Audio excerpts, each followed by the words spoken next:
équipe G11 pour le cas de gestion des ressources humaines, niveau collégial. Je vous lirai les instructions du cas pour ensuite laisser les juges se présenter un par un. Vous disposez de 15 à 20 minutes afin de présenter votre solution au juge. Le temps s'écoule à partir du moment où un membre de l'équipe commence à parler. Donc, je vais vous montrer le temps restant à l'aide des cartons qui vous restera 10 minutes, 5 minutes, 3 minutes, 1 minute, 30 secondes, puis les 10 dernières secondes, je les fais avec mes doigts. Si un membre de l'équipe continue à parler après le 20 minutes, je vais l'arrêter. Puis, si vous faites moins que 15 minutes, il y a 1 point par 30 secondes manquant qu'on va vous enlever. Donc, les juges, après le 20 minutes, vont bénéficier d'une période de questions de 5 minutes. Donc, ils pourront vous demander des éclaircissements sur vos stratégies. Notez que la période de questions, je ne vous arrête pas quand vous avez terminé. Quand, mettons, vous êtes en train de parler, ça fait 5 minutes, je vous laisse terminer, puis après ça, on arrête. Je vais laisser les juges se présenter. Bonjour, c'est moi le propriétaire de la clinique Champagne-et-Filles, qui est fondateur aussi depuis 2 ans, comme vous avez remarqué, puis que je suis papa de 4 merveilleuses petites filles. Bonjour, Annie Camus, je suis professeure en ressources humaines à l'École des sciences de la gestion à l'UQAM. Bonjour, Anne Jobin, je suis conseillère en ressources humaines pour le groupe Biscuit Local. Donc, quand vous êtes prêts. Donc, bonjour. Premièrement, nous, notre entreprise, on est de GR Atout. Je vous présente un petit peu notre équipe. On a Jacinthe Cloutier de ce côté-ci, Sally Vallée de ce côté-ci, et moi-même, Gabrielle Potvin. Donc, on va commencer au petit plan de la présentation. On va commencer par vous parler de ce qu'on a compris, des valeurs un petit peu de votre entreprise. Ensuite de ça, on a fait une petite analyse rapide de vos forces, faiblesses, etc. On vous donne le mandat qu'on s'est fixé, que vous nous avez fixé, on vous le redonne dans vos mots, dans nos mots. On vous parle de la situation actuelle de votre entreprise vis-à-vis celle que vous recherchez. Ensuite de ça, c'est quoi l'emploi présentement chez vous? On vous donne notre démarche qu'on vous propose, puis on va finir ça avec une petite conclusion. Donc, premièrement, Crèmerie Champagne et Fils, c'est un commerce familial qui a été fondé vraiment pour donner de l'emploi à vos filles. C'est une crèmerie en été, crèmerie et bonbonnerie. Bonbonnerie qui dure toute l'année. C'est vraiment ce qu'on a compris comme point vraiment plus important de l'entreprise. Donc, une petite analyse. Les principales forces qu'on a déterminées, c'est la grande variété de friandises. Les services lors d'événements, que vous vous déplaciez dans les mariages, les fêtes d'enfants, on a trouvé ça super intéressant, une super bonne idée. Puis avec la mascotte également, c'est super amusant pour les enfants. Puis également le Wi-Fi gratuit au commerce, ça peut être vraiment intéressant aussi. Ensuite de ça, vos opportunités, on l'a fait en changeant d'emplacement, puisque vous allez changer en avril. En changement d'emplacement, vous pouvez tripler le nombre de sortes de bonbons que vous avez. En fait, c'est votre objectif. Vous allez certainement agrandir la clientèle cible. On passe d'un secteur de 5 000 habitants à 35 000, c'est une assez grande différence. Également, vous allez être dans un emplacement très achalandé. J'imagine probablement plus que vous êtes là. Un centre d'achat, il y a toujours du monde qui passe un peu partout avec un hôtel à côté en plus. Ça va être un assez grand changement. Puis, de plus, il n'y a aucune crèmerie qui va être là pour vous achaler. Dans votre secteur, vous allez être toute seule, vous allez être... Maintenant, faiblesse, on n'a pas trouvé beaucoup. Il n'y avait presque rien. C'est certain l'emplacement actuel, mais ça change. Donc, on l'a mis là, mais c'est pas vraiment encore une faiblesse. Puis, on a déterminé le fait qu'il n'y ait aucun employé à l'année. On s'est dit que si vous n'aviez pas d'employé à l'année, ça va être pas mal vous qui travaillez tout le temps, pas même de vacances, surchargé de travail. On a mis ça comme faiblesse parce que c'est toujours le fun d'avoir des vacances. Puis les menaces, où vous vous en allez, c'est certain, il y a le chocolat favori qui est pas très loin, le boni également. Puis on a déterminé aussi, plus indirectement, vous avez le IGA, Shell et les restaurants qu'il va y avoir dans le centre d'achat et autour qui peuvent être une menace. Donc, le mandat qu'on s'est défini dans nos mots, comment on l'a compris, c'est que vous voulez recruter des employés qualifiés, puis également trouver de nouvelles méthodes pour les garder à plus long terme pour qu'ils restent puis qu'ils soient à l'aise dans votre entreprise. Donc, votre situation actuelle, vous avez actuellement 11 employés saisonniers, sinon le reste de l'année, c'est à votre charge.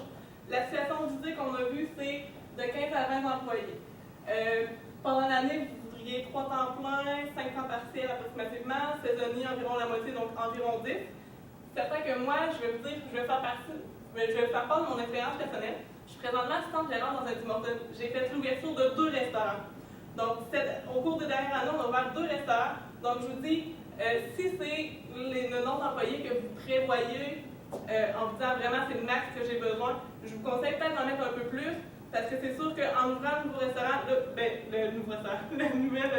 le nouveau marché que vous ouvrez, c'est sûr qu'il va falloir voir, dans le fond, le roulement. Vous n'avez pas un roulement fixe déjà d'établi. C'est sûr que vous allez devoir vous ajuster. Donc, c'est mieux toujours d'avoir des employés préparés à travailler que d'être obligé de recruter à la hâte. Puis après ça, dans le fond, en ayant vos employés déjà recrutés, vous pouvez faire une sélection. Donc, vous avez plus d'employés que vous avez besoin. Vous pouvez vraiment faire la sélection de ceux que vous trouvez qui travaillent le mieux, ceux qui vous offrent un meilleur rendement. Donc, faire un tri des employés. Donc, emploi. Dans le fond, l'emploi que vous avez présentement, les outils de rétention que vous avez actuellement, vous avez le 50% de rabais qui est vraiment. C'est sûr que pour des emplois saisonniers, ça doit être plutôt des étudiants, donc ça doit être vraiment apprécié de la part de vos étudiants. Le Wi-Fi gratuit. La création d'un sentiment d'appartenance, c'est vraiment une valeur que vous avez décidé que c'est vraiment important. Puis, je vous dirais que moi aussi, je trouve que c'est une valeur importante. En tant qu'assistante gérante avec mes employés, donc, je gère des étudiants la fin de semaine, les soirs. Donc, les étudiants aiment ça se sentir impliqués. Ils sont plus valorisés quand on les implique dans l'entreprise. Donc, c'est vraiment à conserver, c'est vraiment, vraiment un bon atout. Pour la responsabilisation des employés. Donc, pour les points faibles, le Wi-Fi, on voit ça vraiment comme un couteau à double tranchant. On sait que la nouvelle génération sont vraiment portés leur cellulaire, puis vraiment les réseaux sociaux. Mais c'est sûr que oui, ça peut être nuisible, mais je crois que c'est vraiment de mettre des barrières dès l'entrée en emploi, à vrai dire dès le recrutement des employés, de fixer des barrières pour gérer vraiment cette situation-là.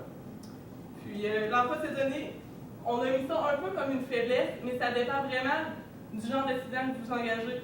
Ça peut être une faiblesse pour un étudiant qui aimerait avoir vraiment un emploi partiel au long de l'année, mais c'est sûr que pour ceux qui veulent vraiment un emploi vraiment saisonnier, c'est pas une faiblesse, mais pour les autres, c'est pour ça qu'on est mis dans la faiblesse. Donc, pour ce qui est des démarches proposées, on va vraiment faire une définition des nouvelles méthodes de rétention qu'on propose, la définition des postes à combler, le recrutement à l'interne, la publication de l'offre d'emploi, puis la sélection des employés.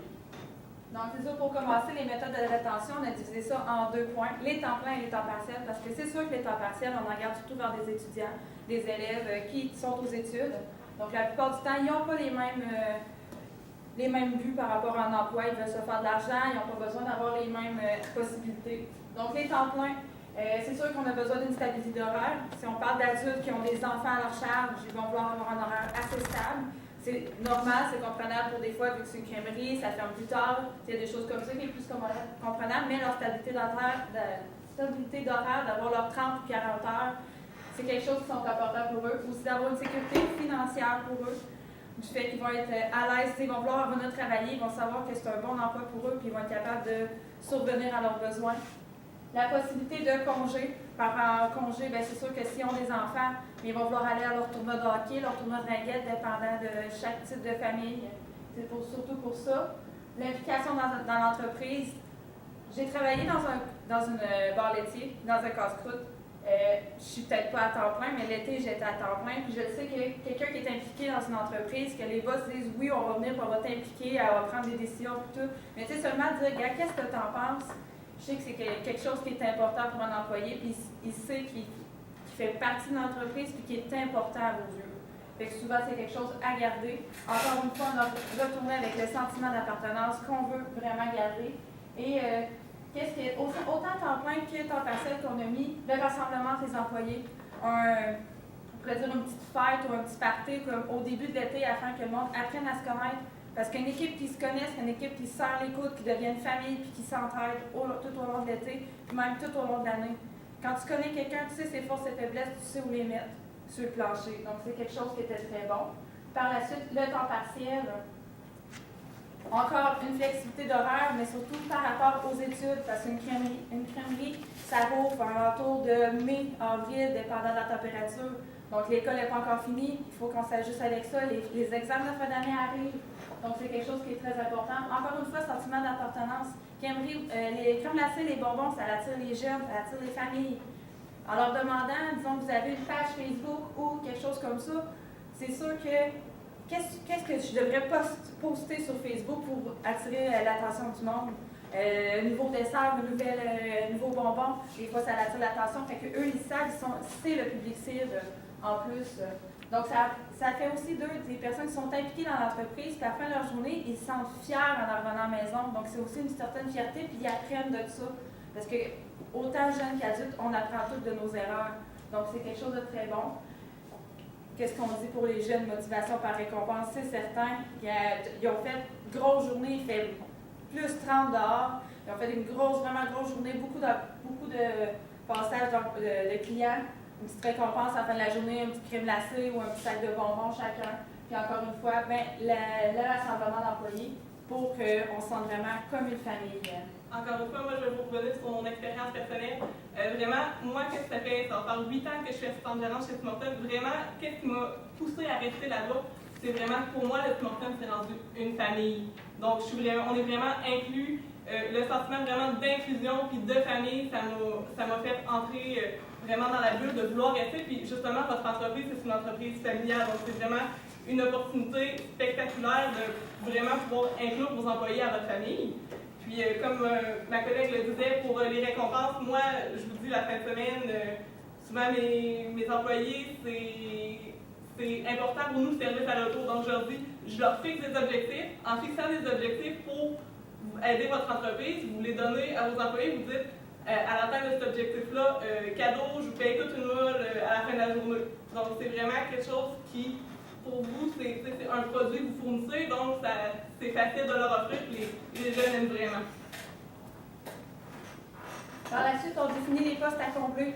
On a un poste de gérante et un poste de caissière. Donc, c'est sûr, pour la gérante, on a besoin de quelqu'un qui a de l'expérience dans le domaine de la gérance, qui a un certain bilingue, parce qu'on dit qu'il y a un hôtel proche, un centre d'achat. On ne sait pas, ça se peut qu'il arrive des clients en anglais, donc ça prend quelqu'un qui a quand même une bonne base en anglais pour ça. Puis la gérance, habituellement, serait supposée avoir cette base-là. On parle aussi d'un DEC en administration, surtout que côté gestion de commerce.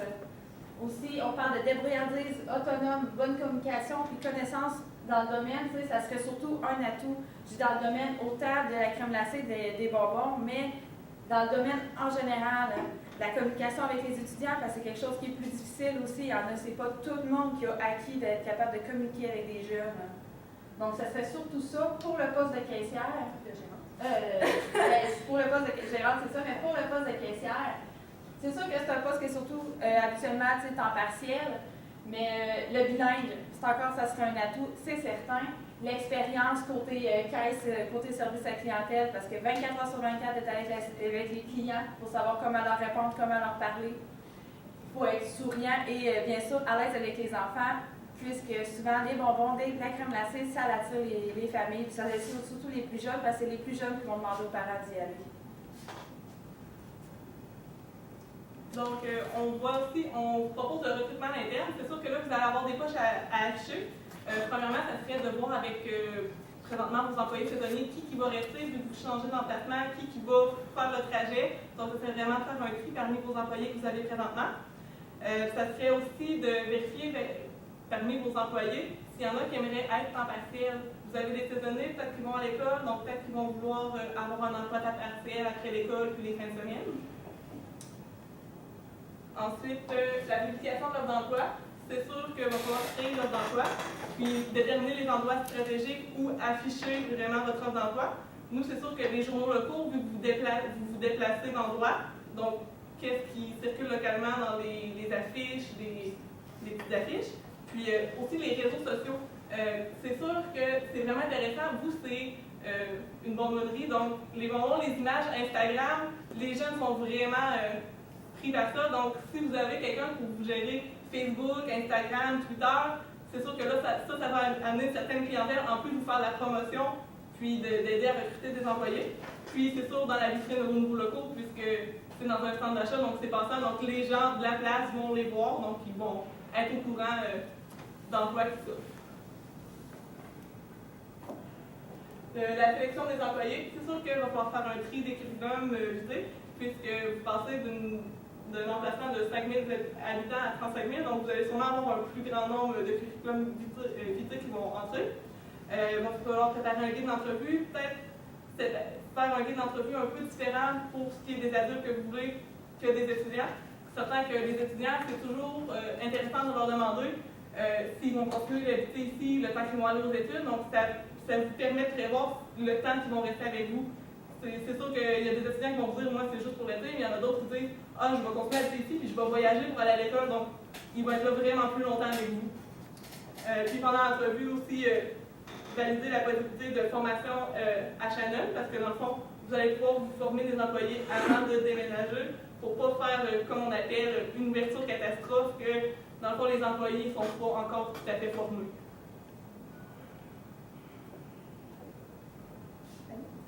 Excusez-moi. Donc, si on fait un tour sur le mandat, c'était d'engager des nouveaux employés qui vont être qualifiés pour travailler avec vous.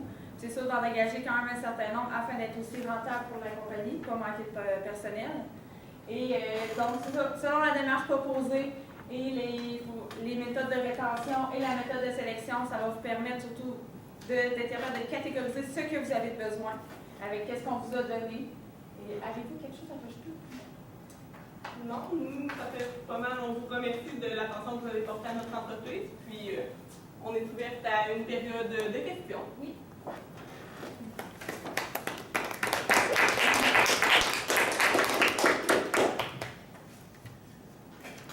Si vous m'en avez pas, il n'y a aucun problème.